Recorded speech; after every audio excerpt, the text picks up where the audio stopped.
There were many causes of the turmoil that ripped through our economy over the past 2 years.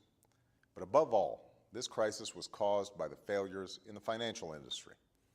What's clear is that this crisis could have been avoided if Wall Street firms were more accountable, if financial dealings were more transparent, and if consumers and shareholders were given more information and authority to make decisions. But that didn't happen.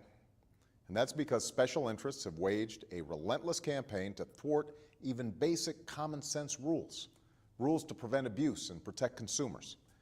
In fact, the financial industry and its powerful lobby have opposed modest safeguards against the kinds of reckless risks and bad practices that led to this very crisis. The consequences of this failure of responsibility, from Wall Street to Washington, are all around us. 8 million jobs lost, trillions in savings erased, countless dreams diminished or denied. I believe we have to do everything we can to ensure that no crisis like this ever happens again. And that's why I'm fighting so hard to pass a set of Wall Street reforms and consumer protections. A plan for reform is currently moving through Congress. Here's what this plan would do.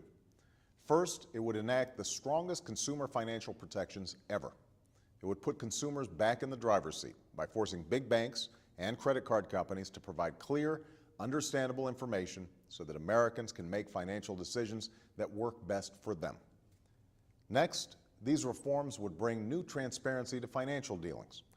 Part of what led to this crisis was firms like AIG and others making huge and risky bets using things like derivatives without accountability.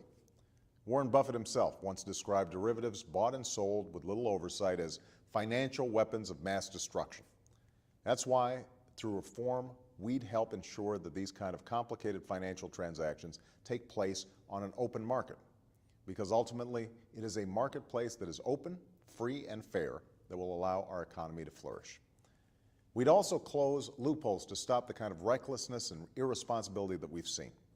It's these loopholes that allowed executives to take risks that not only endangered their companies, but also our entire economy. And we're going to put in place new rules so that big banks and financial institutions will pay for the bad decisions they make, not taxpayers. Simply put, this means no more taxpayer bailouts. Never again will taxpayers be on the hook because a financial company is deemed too big to fail.